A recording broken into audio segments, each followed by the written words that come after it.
The sound was sharp, cutting through the low chatter of the store like a sudden crack of thunder. Heads turned. A child's small frame recoiled, one hand pressed to his cheek, his wide eyes glassy with shock. Gasps rose from nearby shoppers. A woman standing near the register clutched her purse tighter, whispering something to the man beside her. Someone fumbled with their phone, recording before they even seemed to realize it. The store manager stood there, jaw set, hand still halfway raised as if she'd forgotten to lower it. Her voice was ice. "Kids like you need to learn respect." For a split second, the world narrowed to that aisle. My son, blinking back tears, the woman in front of him, unflinching, and me, watching the scene without moving a muscle. Not because I was powerless, but because I understood the weight of silence, and how quickly it could shift. The tension in the air thickened as customers began murmuring. Some edged closer, ready to intervene. Others froze, unsure what would happen next. She glanced over her shoulder toward the cashier, expecting support. Instead, the young man behind the counter kept his eyes on the floor. A mother with a toddler in her cart shook her head slowly. I stepped forward, not fast, not slow, but with a steadiness that made her flinch without knowing why. Her smirk faltered. I stopped just short of her, close enough for her to see there wasn't fear in my eyes. This wasn't going to end the way she thought. If you're watching this right now, let me know where you are in the world down in the comments. I always love hearing from you.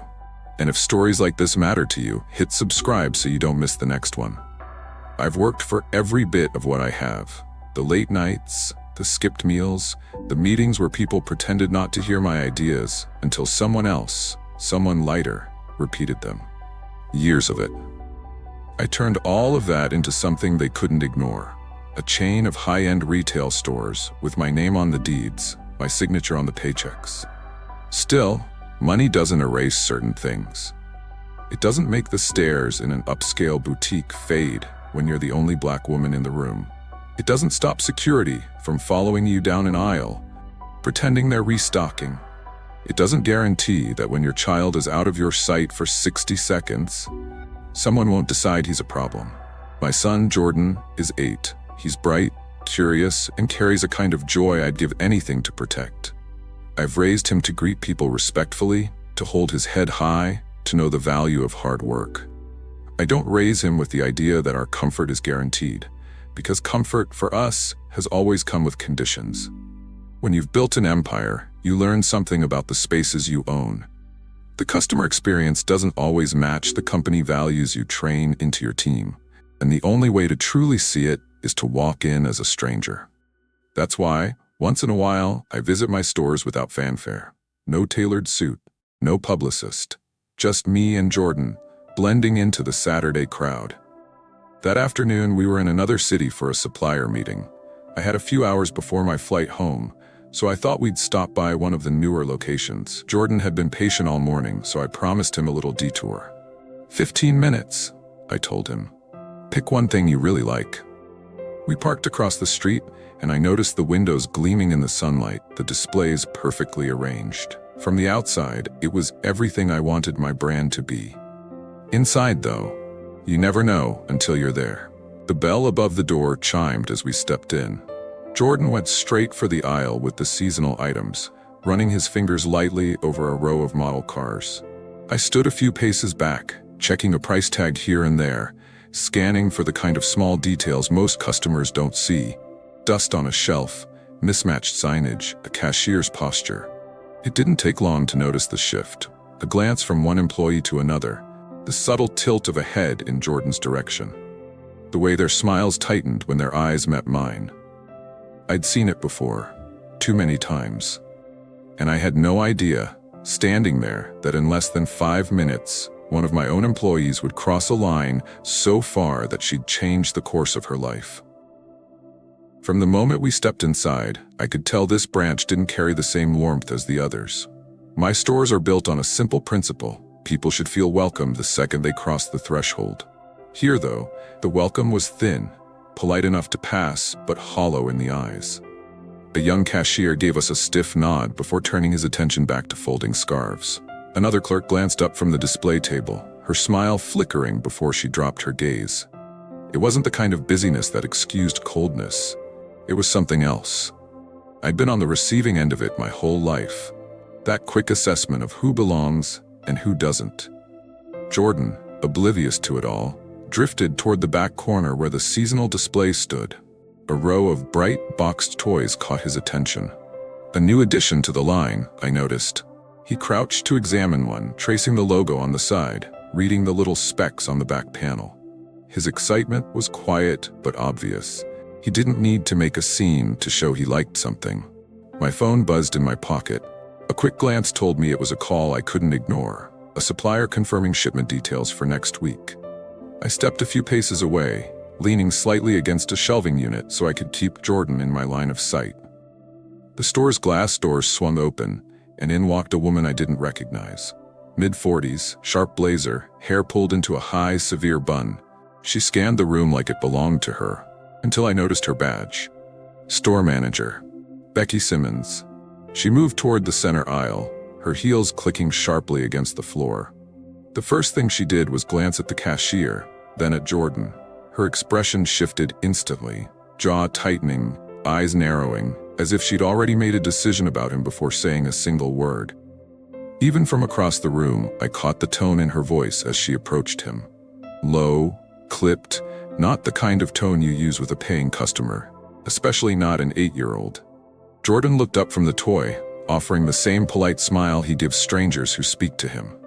I could see his mouth move, probably explaining he was just looking. Becky didn't soften. Instead, she folded her arms, tapping one finger against her sleeve, staring down at him like he'd been caught doing something wrong. My call was still active, but the words from the other end faded as my focus narrowed. I'd seen this before, in boardrooms, in restaurants, in the eyes of strangers who think wealth has a color and mine doesn't match. Becky's voice rose just enough for me to hear one word: enough.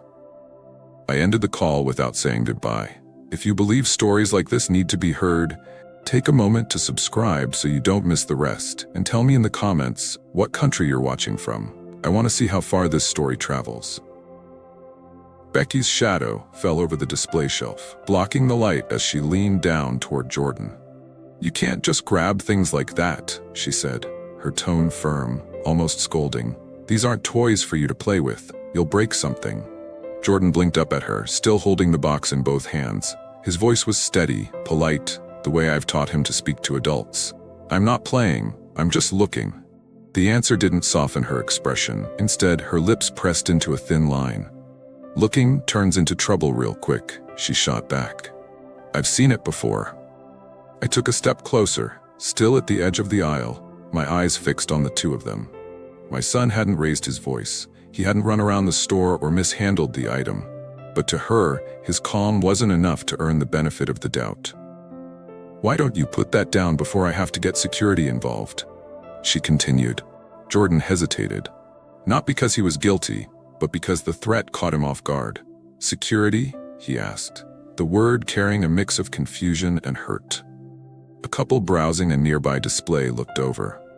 One of them frowned and shifted their basket from one hand to the other, their attention now fixed on Becky. I could feel the shift in the air. It wasn't just me hearing it now. Two more shoppers, both holding their phones low, angled slightly toward the aisle, had started recording. Jordan placed the box back on the shelf gently, his small fingers releasing it like it might shatter if he moved too quickly. "I wasn't going to break it," he said softly. Becky's arms stayed crossed, her gaze locked on him as though his words were irrelevant. "Doesn't matter. Rules are rules." From where I stood, I could see the set of her shoulders, the slight lift of her chin. This wasn't about store policy, it was about authority and the satisfaction she seemed to take in using it against the one person least likely to fight back. The sound of my son's voice had changed. It was quieter now, strained, the edges of it fraying in a way that made something in my chest tighten. Another customer cleared her throat loudly, an unspoken signal that she'd heard enough.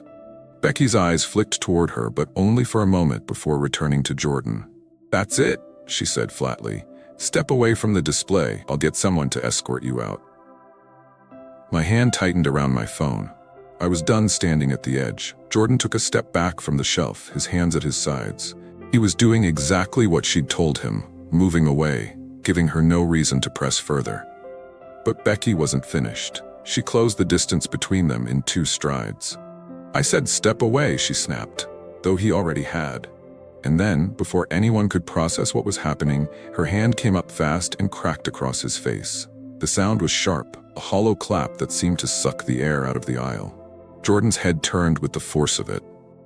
His eyes went wide, his body frozen. He reached up and touched his cheek, fingers brushing the fresh sting blooming across his skin. A deep red mark was already beginning to rise. Gasps erupted from behind me. A man's voice rang out, "You can't do that." A woman near the registers put her hand over her mouth. One of the customers holding a phone was now recording openly, her expression twisted in disbelief. Becky didn't flinch. "This is discipline," she said, her voice dripping with a false authority. "Your kind needs to learn to respect other people's property." Those words, "your kind," cut through me sharper than the slap itself.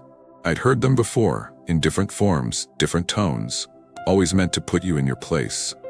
Always spoken by someone convinced they had the right. Jordan stood still, his shoulders trembling. Not from fear alone, but from the humiliation of having every eye in the store on him. The kind of moment that etches itself into memory before you can even understand why. I started forward.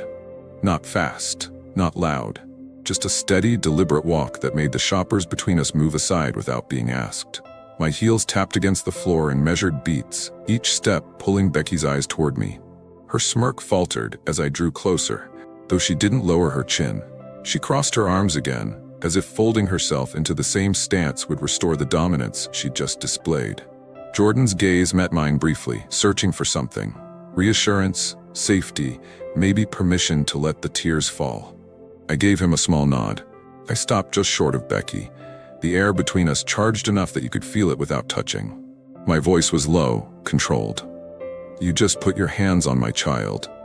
Her eyes narrowed, as if daring me to say more. And in that moment, I knew this confrontation wasn't going to be about the slap alone. If you believe stories like this need to be heard, take a moment to subscribe so you don't miss the rest, and tell me in the comments what country you're watching from. I want to see how far this story travels. The aisle felt heavier now, thick with the weight of what had just happened. Customers were no longer pretending to browse. They were facing us, their shopping baskets hanging idly from their arms. A middle-aged man in a denim jacket stepped forward first. "You can't just hit a kid like that," he said, his voice sharp with disbelief. Another voice chimed in from the left, a young woman clutching her phone. "I got it on video. That was unprovoked."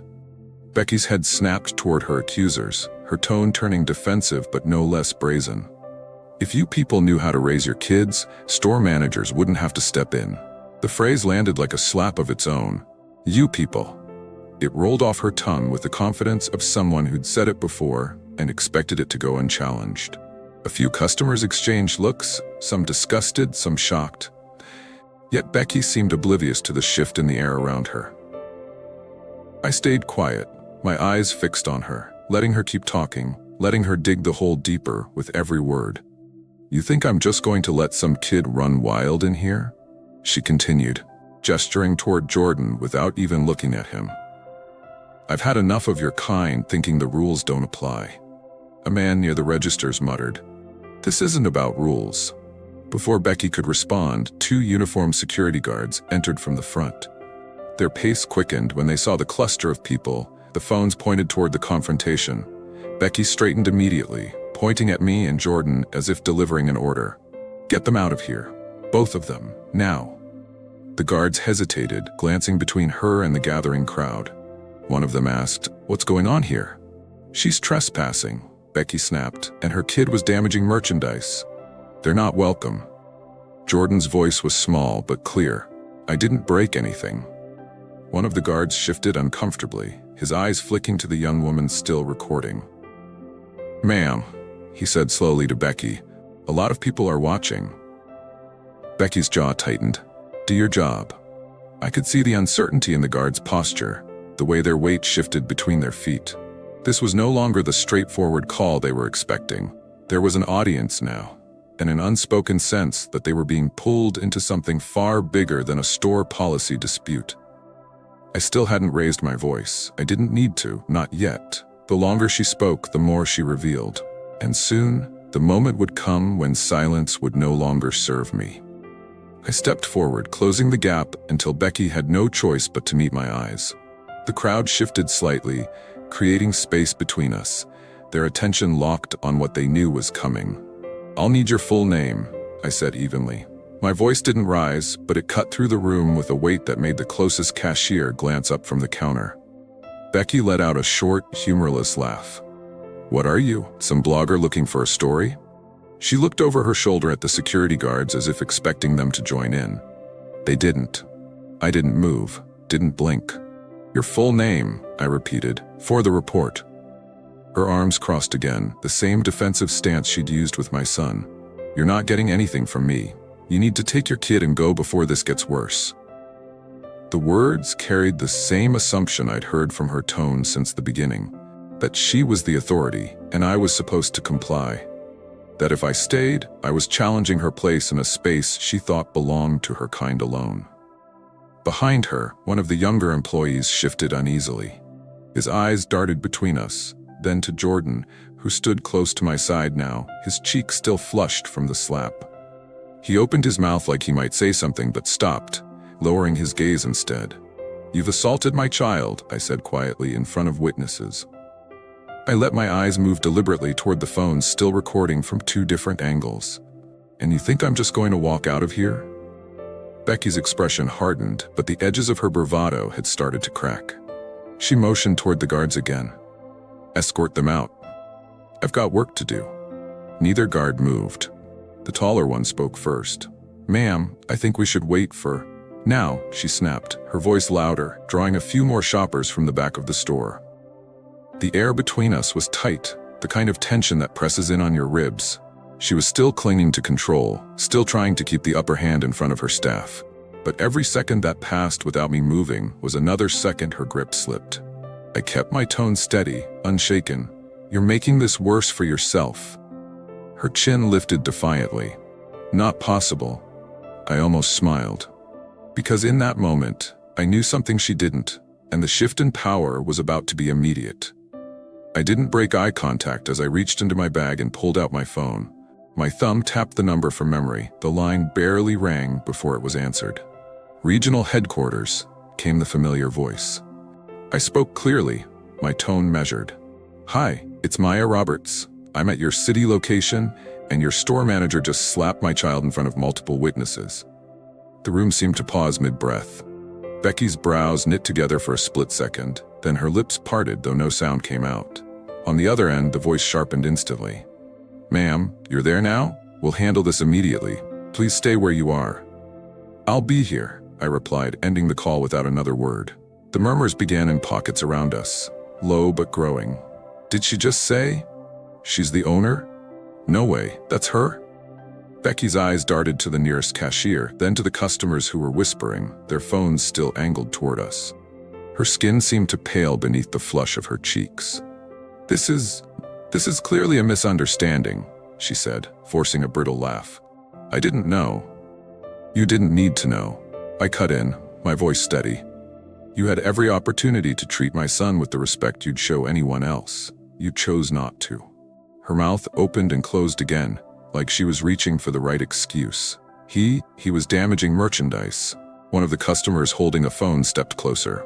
"I've got the whole thing recorded. He didn't do anything." She glanced at me briefly. "You want me to send it to you?" Becky's shoulders sagged slightly at the offer, and she forced another smile that didn't reach her eyes. "Look, I didn't mean—" "You meant every word," I said quietly, so only she and the nearest few customers could hear. "And you meant every action. You just didn't expect there would be consequences." The taller security guard shifted his weight and cleared his throat. "Ma'am," he said to Becky, "maybe we should step aside until—" "No," Becky interrupted, her voice smaller now. "I can explain this." But it wasn't her explaining that mattered anymore. The balance in the room had changed. Every set of eyes was on her, but not in the way she was used to. And she could feel it, her authority slipping away, piece by piece, with every second she stood there under the weight of the truth. It didn't take long. Less than an hour after my call, a dark sedan pulled up outside the store. 2 members of the regional HR team stepped inside, their presence shifting the air as much as my own name had earlier. They didn't ask questions in front of the customers. They asked Becky to join them in the back office. She resisted at first, muttering something about handling a situation. But the shorter HR rep's voice was firm. "Now, please." The crowd didn't disperse. Some shoppers stayed purely to see what would happen next. Others had their phones ready, following every movement as Becky disappeared into the back, her steps less certain than they had been an hour ago. When she emerged 15 minutes later, her blazer was draped over one arm, her name badge gone. The HR team flanked her on either side as they guided her to the door. She avoided looking at me, or at Jordan, or at anyone. The taller HR rep addressed the room. "Thank you for your patience. This location will remain open, but we are taking immediate action in response to the incident." He didn't say Becky's name, but he didn't need to. Everyone knew. By the next morning, the video was everywhere.